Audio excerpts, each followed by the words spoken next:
என் பேர் வந்து ராஜா. அப்பா பேர் வஜ்ரம்.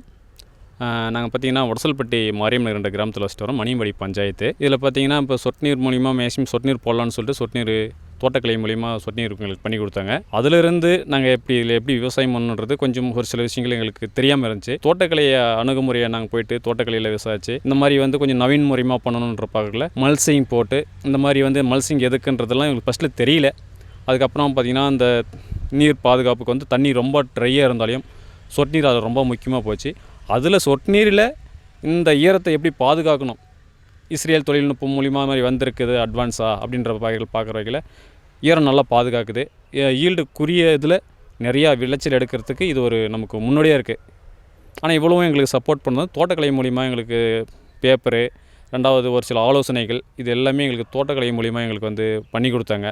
இப்போ இதில் நாங்கள் பண்ணி கொடுக்குறதோட இல்லை, இந்த விவசாயம் இப்போ அடுத்த முறையை நாங்கள் பண்ணுறோம்னா எங்களை பார்த்து இன்னொருத்தர் ஈல்டு அதிகமாக எடுக்கணுன்ற மாதிரி அவங்களும் எங்கள் மாதிரி முன் வரணும். சில ஆள் பிரச்சனைகள் வரக்குள்ளே நமக்கு இந்த களை எடுக்கிறது அந்த மாதிரி வர வகையில் நமக்கு மல்சிங் வந்து நமக்கு ரொம்ப ஒரு முக்கியமாக இருக்குது. இன்றைக்கி ஆள் ரொம்ப பற்றாக்குறையாக இருக்குது. அப்படி வர வகையில் இன்றைக்கி இதில் வராது, இவ்வளோ செலவாகுது அப்படின்னு சொல்லி நினைக்கிறாங்க. அதெல்லாம் வாய்ப்பே இல்லை. அந்த கொத்துற கூலி இந்த மாதிரி வர வகையில் நமக்கு அதை விட செலவு குறையுது. ஈல்டும் நமக்கு விளைச்சல் வந்து நமக்கு அதிகமாக வருது. இந்த மாதிரி வரக்குள்ளே ஈல்டு அதிகமாக வருது விளைச்சல். அதுக்கு வந்து இந்த மாதிரி நம்மளைய பார்த்து நிறைய பேர் செய்யணும். அது வந்து நிறைய நாங்களே வேண்டிக்கிறோம். அதே மாதிரி தோட்டக்கலை மூலிமா வந்து ஒரு சில சப்போர்ட் வந்து எங்களுக்கு ரொம்ப கொஞ்சம் தக்காளி லாஸு அப்படின்னு வரக்குள்ள அவங்க முன்னுதாரணமாக வந்து இதை பண்ணுங்கள், இப்படிலாம் செய்யலான்னு சொல்லிட்டு ஒரு சில சப்போர்ட்டுன்றதை விட அந்த பேப்பர் கொடுக்குறது, அந்த லிக்யூடு, இந்த மாதிரி சில ஐட்டெலாம் வந்து எங்களுக்கு சப்போர்ட் பண்ணாங்க தோட்டக்கலை மூலிமா. அப்படி வரலாம் எங்களுக்கு செலவுகள் கொஞ்சம் குறைஞ்சிச்சு. நோய் தாக்குனா சின்னதில் என்ன பிளேட் கற்கள் எப்படி வருது, தண்டில் எப்படி தண்டல்கள் வருது, இது எல்லாமே எங்களுக்கு பார்த்து இதுலேயே தக்காளி எங்களுக்கு ஊறி இருக்கிறதுனால தண்டல்களுக்கு சிஓசின்னு அது கொஞ்சம் பண்ணுவோம். அதுக்கு மேலே ஸ்டேஜுக்கு இந்த உரம்னு வரக்குள்ள மண்புழு உரம், மீன் அமிலம், பஞ்சகாவியம் அது நாங்கள் யூஸ் பண்ணிகிட்ருக்கோம். கெமிக்கலில் வந்து ஆர்கானிக்கில் வந்து கொஞ்சம் செலவு குறையுது, கெமிக்கலில் செலவு அதிகமாக போகுது. எங்களுக்கு இன்னும் ஆர்கானிக்கில் வந்து ஃபினிஷிங் இருக்குது. பழம் தக்காளி பார்த்திங்கன்னா மார்க்கெட்டில் இவ்வளோ வெயிட் வருதுன்னு சொல்கிறாங்க. ஆனால் அதெல்லாம் கிடையாது. இந்த பழத்தில் பார்த்திங்கன்னா சைனிங்கு இதில் பார்த்திங்கன்னா இருக்கிறதுலே நம்பர் 1 வரக்கூடிய ஒரு பழமாக இருக்குது. நம்ம ஓப்பன் பீல்டில் வந்து இவ்வளோ ஃபினிஷிங்லாம் வராது. அது எங்களுக்கு நல்லாவே தெரியும். மார்க்கெட்டில் நம்ம பழம் நம்பர் 1 முன்னாடி போயிடும். சைஸும் வந்து பார்த்திங்கன்னா கீழே ஆவரேஜ்லேருந்து மேலே வரைக்கும் ஒரே சைஸை கொண்டு வர முடியும் நம்மளால். அந்தளவுக்கு இதில் நல்லாயிருக்கு.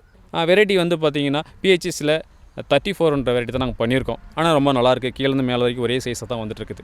சார் இன்றைக்கி ரேட் வந்து பார்த்திங்கன்னா விவசாயிகிட்ட எடுக்கிறது 700 ரூபாய் எடுத்துகிட்டு இருக்கிறாங்க. 700 ரூபா போதுன்ற பட்சத்தில் எங்களுக்கு இதே விலை 500 ரூபாய் நிச்சிச்சுன்னா கூட எங்களுக்கு அதே போதிக்கும். நாங்கள் வந்து அதிகபட்ச ரேட்டு கூட எதிர்பார்க்கல. இதில் எப்போ ஈல்டு நம்மளால் எடுக்க முடியும் ஒரு ஏக்கராவுக்கு, அதை டார்கெட் பண்ணவே நஷ்டம்லாம் ஆகிறதுக்கு வாய்ப்பு இல்லை. இந்த பயிர் ஏன் பண்ணுறோம்னா கண்டினியூ பண்ணுறோம்னா ஷார்ட்கட் பயிர். சராசரி 60 நாள் நம்ம சாம்பிள் எடுத்துடணும். 60லேருந்து 75 நாளைக்குள்ளே 60 நாள் சம்மரில் எடுத்துருவோம். 75 நாள் வந்து பார்த்திங்கன்னா மழை கிளைமேட் கூலிங் காலத்தில் பழம் வரது லேட்டாக வரும்.